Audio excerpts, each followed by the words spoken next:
Live. Ladies and gentlemen, we are back for another glorious edition of Ask That. My name is Clark Sell, the hostess with the mostest, or really just the only host. And today we're going to have a fun conversation. I have with me Brent Stewart. Brent, how are you? I am doing amazing.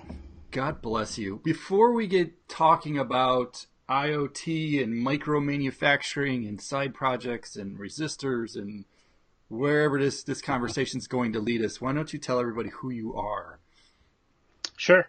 I'm Brent Stewart. I live in Kansas City. I am a co-founder of Alien Art Technologies. We're a company that focuses on modern applications. We do a lot of mobile development with Xamarin, trying to move more into the IoT space as well. I've been around for a long time, mainly working in the Microsoft stack, and I also help co-organize the KansasCity.net user group. So that's kind of me in a nutshell. So you're just a little bit all over the place. I am. I'm very easily distracted and constantly have new hobbies that are eating up any money that I can possibly make. So Amen. So you and I were going back and forth earlier this morning, and one of the things you wrote in somewhere that I was looking through was micro manufacturing, and I got super excited about that in a weird way. Why don't you put a little definition around that? Sure. Well, I don't know that's the official definition, but it's the way I define it. I see a big trend towards smaller manufacturing facilities where guys are buying a CNC machine and they have a particular product that they want to make, and so they'll just start making it themselves rather than outsourcing it to China. And I see this as a great way for us to compete with China, in that we can, CNC labor is cheap other than buying the machine up front. You don't have an hourly wage. Sure. So I'm following down that same path myself. I actually went out and I've bought a CNC milling machine, and it's kind of one of my side projects, one of my more expensive hobbies that I've decided to get into. Yeah, there's a little bit there. Yeah. It's just a small car is all. Yeah. So what got me excited about that is, so you mentioned cars. I have a number of old cars, and I drive an older truck, old enough now to where parts are becoming, it's only an '03, but yeah, there are times where parts aren't available or available in kind of the spec that I would care for them to be. And I live out in the sticks. For reference for other people, I'm 75 miles outside of Chicago, so in a town of 5,000. And one of the things I needed was just a silly bracket, and I ended up hitting the old Googles to find out. I knew the bracket that I wanted to build, and I hit the old Googles to look for a smaller shop that could either 3D print in some filament that was strong enough, right? Not the kind of over-the-counter stuff. I don't know. I think I just created a term there, over-the-counter filaments.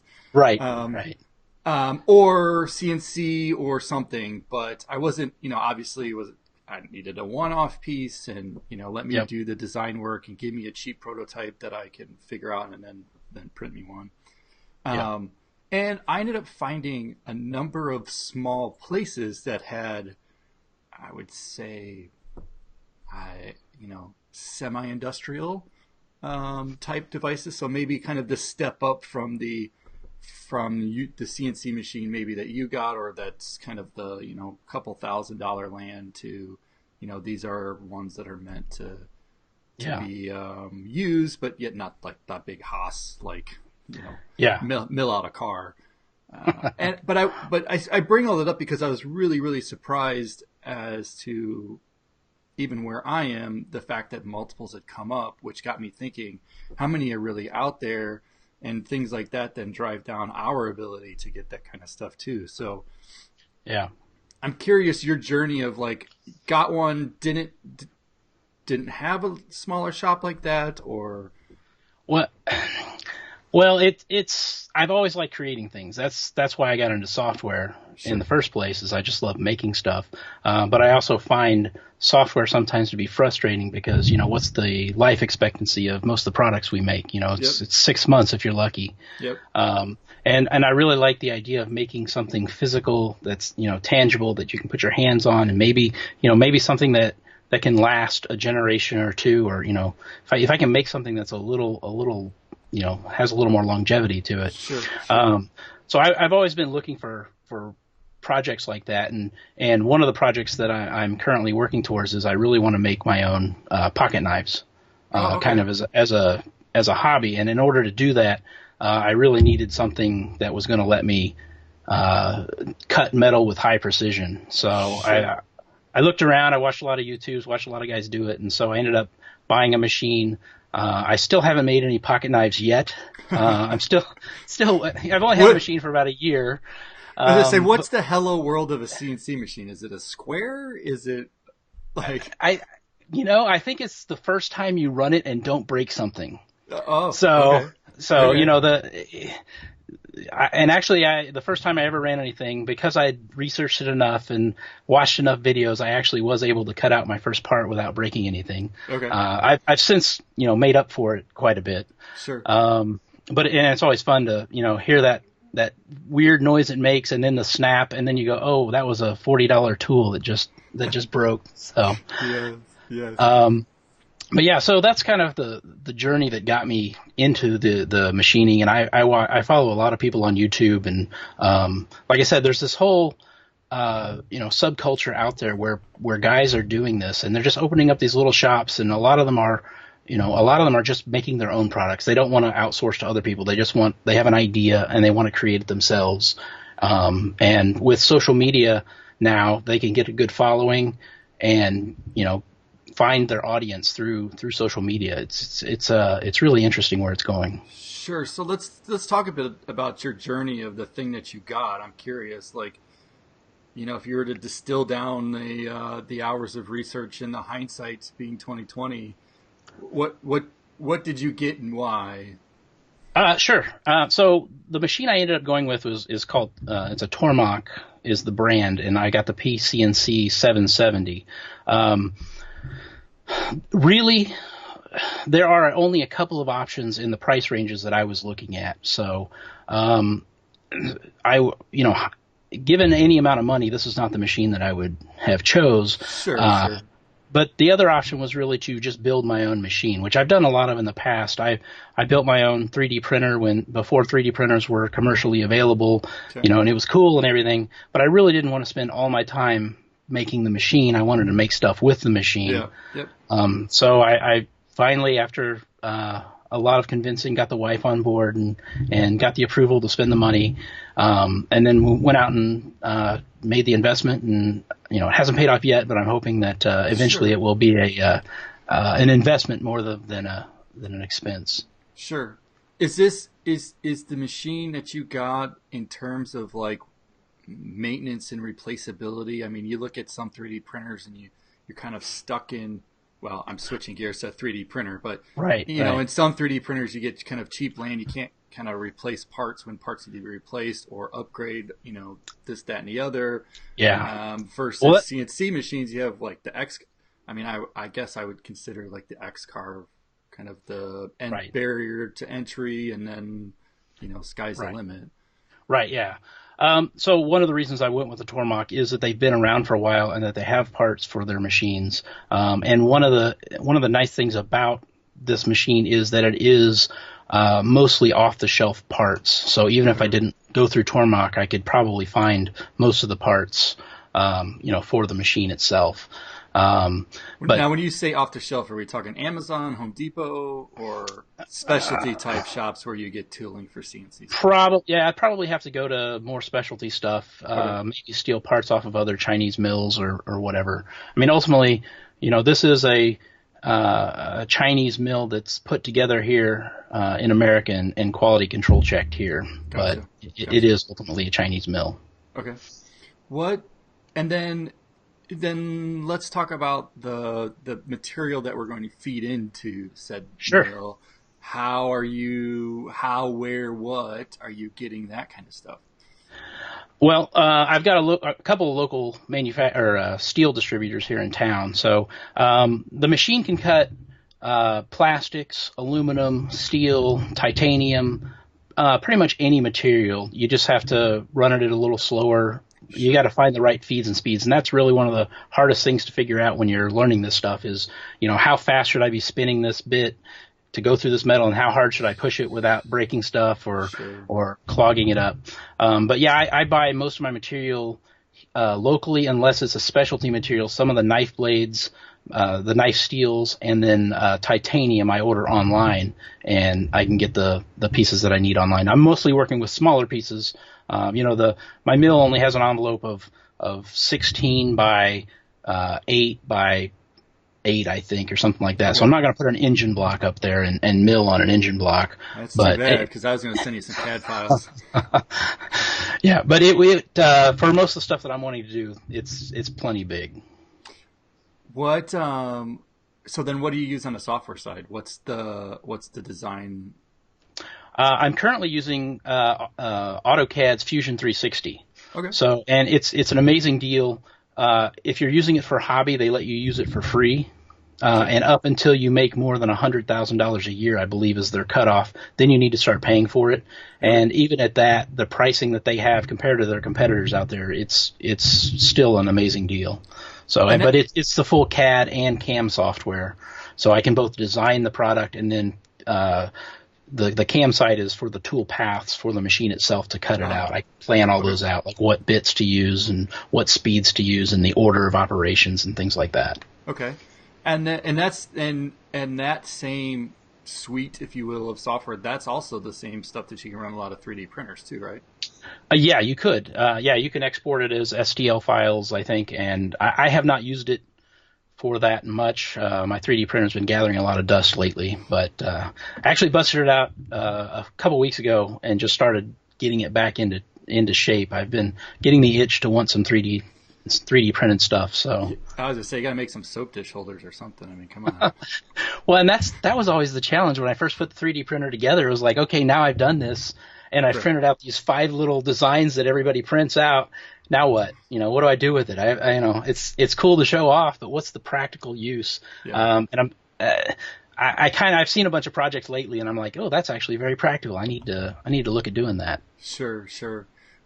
So, how much time do you feel like you've spent kind of uh, getting into the CAD world? I mean, I'm not somebody who's like classically trained, had gone to school for that kind of stuff. Is it Right. realistic to think that somebody can really kind of get into it and be productive with inside of a couple of weeks, or are we talking about a 6 month journey of like really Oh no. figuring out how to design stuff? Well, I mean, it's going to depend on how familiar with any type of design software you are. I've used stuff in the past, but really, I didn't find CAD to be a challenge at all. The CAM side was much more challenging when I got into that because it just there's a lot of unknowns as far as like feeds and speeds. But again, it's not rocket science. It's not that hard. And with today's YouTube and everything else that's out there, it's so easy to find the answers that you're looking for. Sure. But yeah, no, I think a couple weeks you could easily be up and designing stuff. And if you're going to 3D printer, you really don't need the CAM side as much, because the 3D printer is pretty much slice it and print it, and that's about all there is to it. Sure. Sure. Did you look at laser cutting then at all? Oh yes, I want laser cutters. I want all CNC You things. you want you want all I watch things that videos cut on everything. you want all Yes, things that cut heavy solid right. objects. Right. I want CNC laser. I want my own water jet. I want Oh yeah, yeah. I want a CNC router for cutting wood. There's all these things that are on my long term list. Ultimately I want this. I need probably like a 10,000 square foot shop, and then all these machines in there, and just have this be my ultimate hobby shop. But unfortunately, they don't give these things away. No, no, that's been a bit of my hesitation. While I would love to have it, and I can think of easily 10, 25 parts that I could manufacture for either one of my old hot rods or the truck or whatnot. I just haven't pulled that trigger and that time investment to say, okay, let's like be productive with it, which is unfortunate. I mean, even so, I mean, even the kind of design it and send it over to, the local company to go do that. I don't even have the cost of buying the machine. I could send it over there, but Right.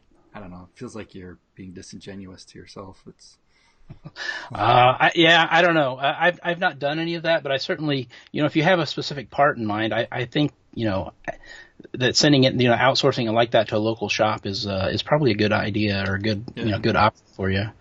Certainly going to be cheaper than a whole machine.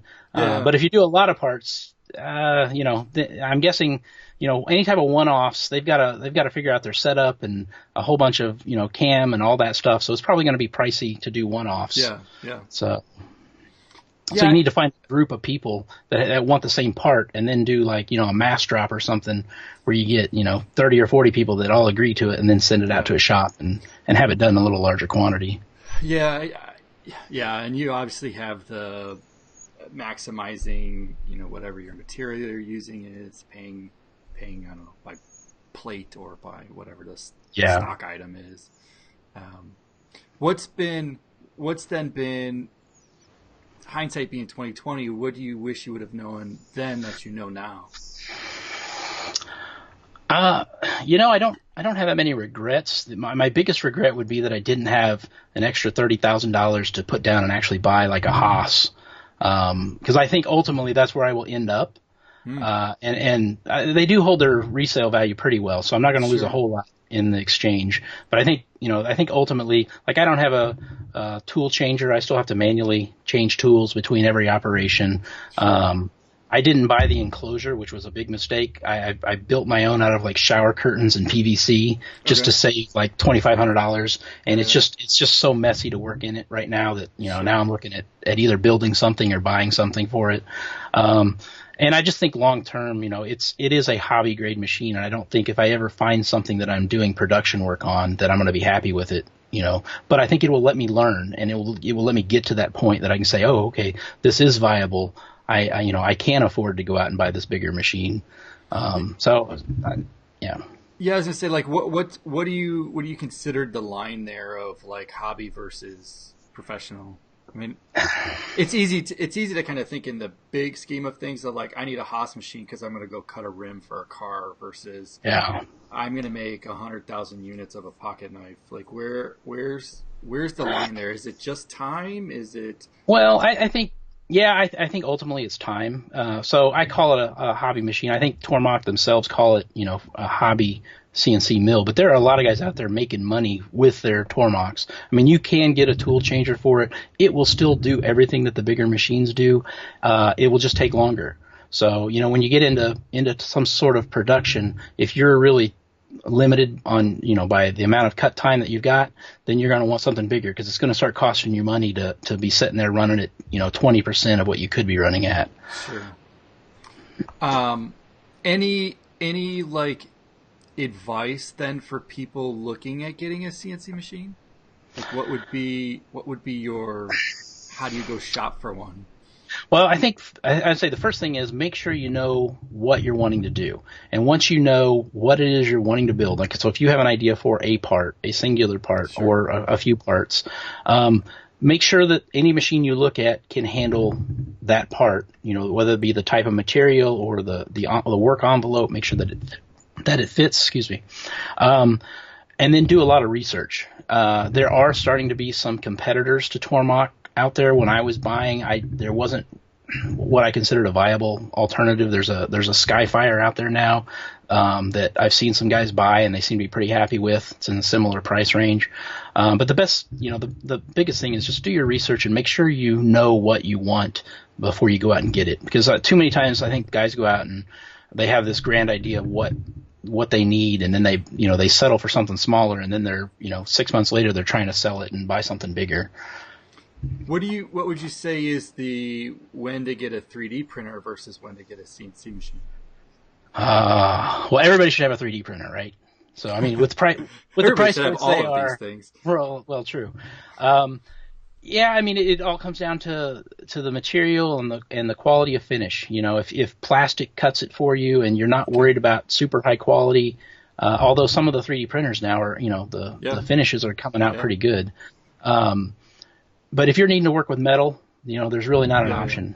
Sure. There's 3D printers for metal, but they're, in the Not for hundreds, everybody. hundreds of thousands of dollars. Yeah, Yeah. yeah. Not So, for everybody. yeah. All right, now I know you. And I'm going to change directions a little bit. I know you do a lot of stuff, or are spending a lot of time in IoT space. So I liken that both of these things converge very nicely together. Yes. Where's your IoT love, like getting ground out in the CNC machine? Well, as well, so I've just started a new project that I'm working on. I'm trying to build out a very simple computer for my parents. They're getting up there in years, and they struggle with using a computer and getting confused at certain things. So I've really thought that I can use an IoT device to let them browse the web or see their Okay. calendar or do these different tasks. And so right now I'm looking at what's the physical interface that I need to build for them, because they too many buttons on the screen, too many things to click and do on the screen can be confusing. So I'm Sure. thinking that I'm going to actually build out something with physical buttons that lets them, look at their calendar or look at a photo feed of the grandkids. And so I'm going to whatever interface I build out, I'm probably going to use a CNC to actually cut out the parts for the device that I ultimately deliver to them. Interesting. I should show you this then before you go building something. I use something called a Stream Deck, which Ah, is contextually aware based upon the application. And so when the application changes, the LED buttons change, and I can program the buttons to whatever I want. Basically, they're kind of like little macros. nice. So as I've been switching us talking and whatnot, that's just been through here. And then when I go back to whatever, then I have a different set of shortcuts. It's Yeah, I'll have to look into that. That's pretty cool. So, but totally lazy. right, but I want the challenge of building something. I think Yeah, I yeah, want yeah. I need big buttons. I need like 4-inch round, easy buttons. Is Oh, basically what I need. well, where's my Yeah, I've got easy one button? sitting around here Hold somewhere. on, hold on. You mean one of the, you mean one of those? Yeah, Yeah, yeah. exactly. Uh, yeah, that's my big red button. Um, yeah. So then, what does it look like underneath the cover? So you're going to build platform wise. Are we talking Raspberry Pi? Are we talking Particle? Like where Yeah. from like So microcontroller land to kind of small said machine? yeah, well, my current interest is using Raspberry Pis with Windows IoT Core, just because I'm already in the Microsoft stack with my with my development skills, and this way, basically, all I do is I develop a UWP app, and then I can just deploy it to a Raspberry Pi, and they still have GPIO pins on them, so Support. that Oh yep, yeah, yeah, on the Pi. yep. Yeah. Um, and so where do you take it then? I mean, is this just the first kind of passion project of like? Well, I should back up. Do your parents want this, or do you want this? Well, my parents need this. So I my didn't ask that though. So my dad wants to use the internet, and has been trying to, and every time I go over there, we have a conversation about how to do it, and so I think it's definitely something that he is asking for. He doesn't know specifically that this is what the solution is going to be. Sure. Um, the photo feed is another option. I think my mom will really enjoy because she currently doesn't have any easy way to see pictures of she's not on Facebook. Yeah. She's not on Instagram or anything like that, so she's not seeing the pictures that people are posting. So I'm trying to make an easy way to just have basically it's a picture frame Hmm. that she can use. And then calendar is another thing that my sister schedules all of their appointments for them, and so it'd be nice if she could just type something in, in some Google Calendar or whatever, and then it just Sure. shows up on my parents' calendar. So Sure. Yeah, I'm really surprised that the oh god, I guess it's been probably 7, 8 years that the digital frame picture frame thing never really took off more. I mean, it always seemed like a very obvious, cheap IoT like device that if yeah, plugged in well enough to one's pictures, I mean, especially the fact that these are phones. I mean, I have thousands and thousands of pictures on my phone. right. Like, why? Yeah, I'm just I amazed that they have not really, they kind of disappeared. Yeah, I think a lot of it was that it took work. It took effort to Sure. take the Yeah. pictures off the phone and put it on the frame. Right. So I Right. think ultimately you've got to have, a zero friction transfer from the phone to the picture frame, which is one of the things that I've been building out is, uh, right now I've got it set up for Twitter so that if I put a particular hashtag on a post, it will automatically pick up that post, take any pictures out of it, and immediately put it on the stream for them to watch. So it Yeah. really, if I'm already going to be posting it, all I have to do is add this extra hashtag, and then it will be Yeah. picked up by this device. Yeah. It just blows my mind. I mean, we're certainly in that age of audio visual. I mean, even the Echo Show. Yeah, There's not. If anybody could pull it off, they should be doing yeah. it if they really want to sell that device. But Well, sometimes people are building solutions to find a problem, and if people aren't asking for it, maybe it's not the right answer. yeah, yeah, yeah. Um, all right. So at the end of these, I like to acknowledge the other person. And with that being said, I want to acknowledge you for all of the work that you've done in the community down in Kansas City and running the groups and speaking and being part of all that as a fellow crazy guy who also wants to run a lot of community stuff. I know the nights and weekends and hours and the interesting emails are can be tiresome. So with that being said, Yeah. thank you for all the hard work down there because it's appreciated. Well, thank you very much. Appreciate it. Um, Given our conversation of cutting things and grinding and melting, all that, what would be your advice for somebody who's looking to get started? Just get it. Just do it. Quit sitting on the sideline. Too often, I find myself watching YouTube videos instead of actually out doing it. And get up off the couch, go out. Even if you don't have the right tools, don't let that stop you. Get out, build something, and then learn. And then eventually, you'll realize, oh, I need this tool, or at least I would get my money's worth out of it. Sure. But just start doing it. All right, and then my last question for you today is how do you define community? Or how do you think about community? Uh, I think of community as my closest friends. When I go to my meetings and things, I'm hanging out with a group of people that think like I do, that face the same challenges that I do, that I can truly relate to. And so when I go to conferences and I hang out with other speakers or attendees or whatever, there's a real connection there. And that's why I like the community. That's why I love working with the community. It's kind of selfish, but I get to hang out with good friends. So that's my definition of what community is. Love it. Well, with that being said, I want to thank everybody for watching. And more importantly, what I want you to do is drop your comments below about either the rig that you're using, what you've been looking at, if you've had troubles, where do you find parts, tools, steel, titanium, plastic, I don't care.